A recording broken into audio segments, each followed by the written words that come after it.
Hiwalay ako sa husband ko, then nagkaroon ako ng karelasyon ng more than 18 years. Actually, hindi pa kami hiwalay that time ng husband ko, pero nakarelasyon ko na siya.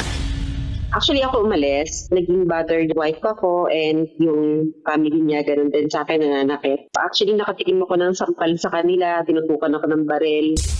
Katrabaho ko yung nakarelasyon ko kasi nakita ko sa kanya before yung may caring siya sa akin and pati dun sa kids ko. Kaya niya ako ipaglaban, kaya niya ako mahalin. Sinabi ko rin sa kanya yung totoo, may anak ako, mas worth it pa siya, parang mas pressure ko siya kaysa dun sa husband ko. Kaya lang, nagka-problema rin kami. Parang hindi ko alam kung na ano ko ba yung ego niya, insecure siya sa akin or what. Kasi sabi niya, hindi siya masaya dun sa minsan sa ano ko, mga achievement ko. Tahimik na siya, hindi na siya nakipag-usap masyado sa akin. Tapos, ang init na ulo niya, narinig ko pa minsan na sabi niya sa akin, palagi na lang daw siya nakakabit sa akin, lagi na lang daw kasama, hindi na raw siya makakilos ng sarili niya. Nagulat ako kasi isa naman yung work namin, tapos dati naman okay lang sa kanya na magkasama kami. Nahihirapan niya ako kaya nga tumawag eh. Kasi lagi siyang, alam mo yun, lagi siyang naiisip. Hindi pa rin ako talaga nakaka-move on. Tapos hinahanap ko pa rin na i-chat man lang niya ako, i-effort niya ako. Kasi meron pa talaga kami maging communication because may mga unfinished business pa kami dun sa work. Tapos nung nagkita kami, naging okay naman kami, nag-usap kami. Ang gusto ko talaga marinig ng time na yun na i-open niya, magkaroon kami ng closure or what. Pero wala talaga ako narinig. Tapos eto, nung nakita ulit kami, sabi niya, pwede bang mag-sleep over kasi mahirap din. Sabi ko, sige, okay lang. Tapos ayun, may nangyari sa amin. Tapos after nung may nangyari sa amin, sinanong ko siya kung ano kami. Ang sagot niya sa akin, friends lang muna daw kami.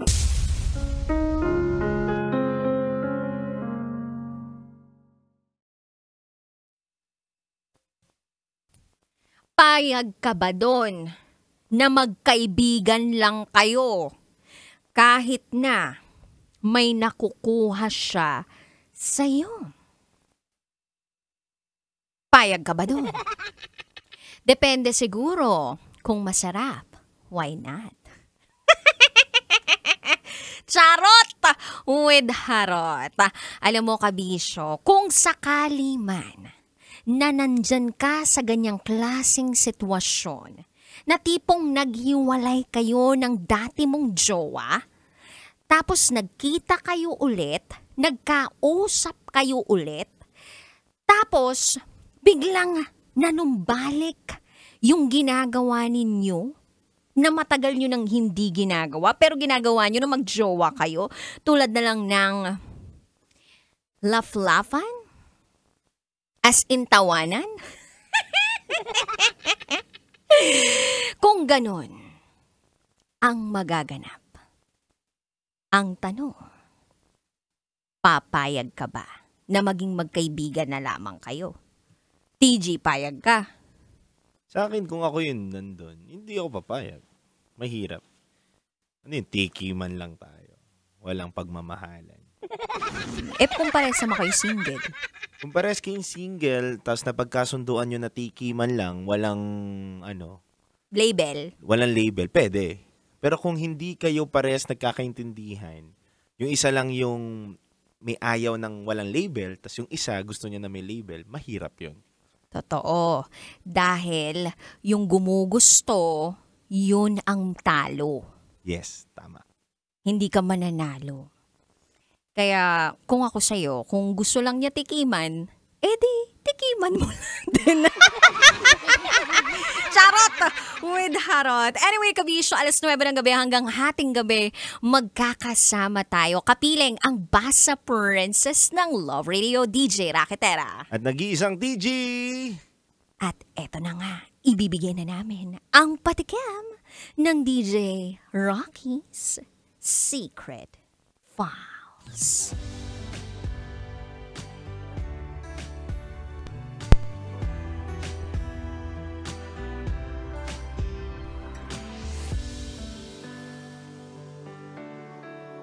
Bumigay ako sa isang taong hindi sigurado sa akin.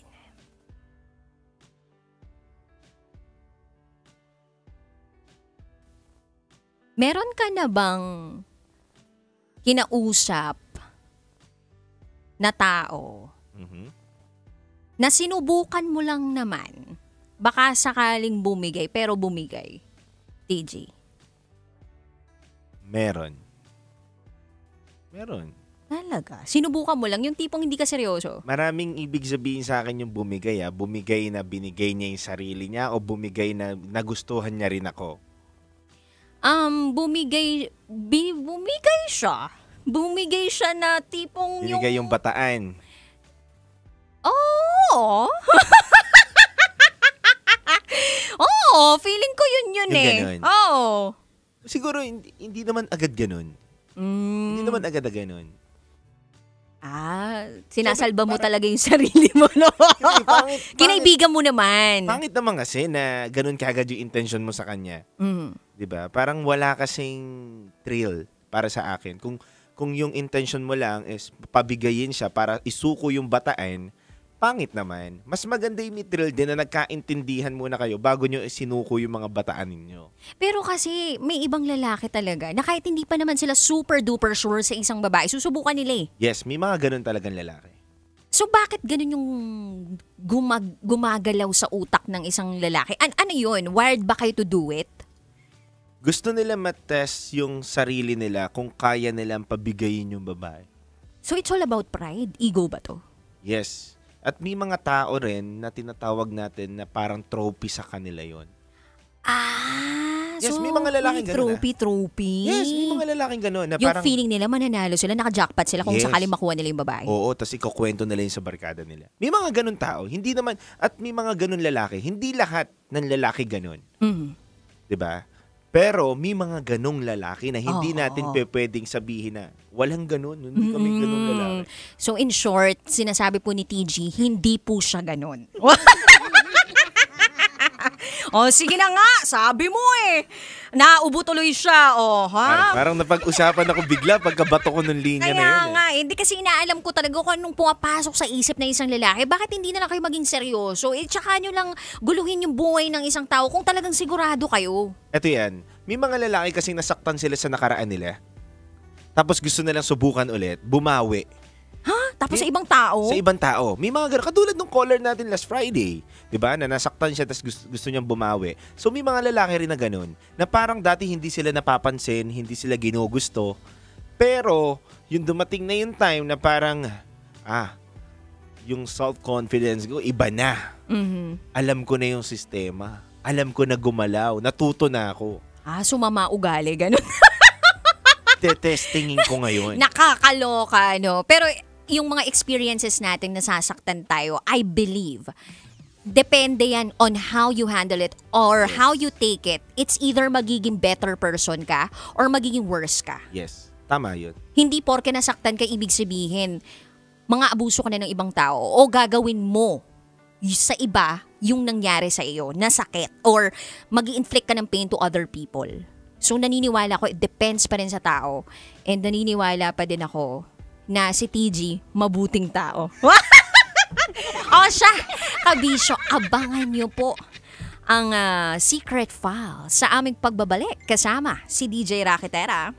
At ang nag-iisang TG, dito lang yan sa 90.7 Love Radio. Kailangan pa bang i-memorize yan? Basic. Susunod na po ang programa, DJ Rocky's Secret Files. Love Radio. Kababae ko. Siya. May secret affair kami ng office mate ko. Hindi ko matigilan kasi sobrang galing niya sa... Rocky's Secret Files. Secret Files. It's the kind of bleep you never knew existed. Kunwari inosente, pero boy naman pala. Rocky's Secret Files. Secret Files.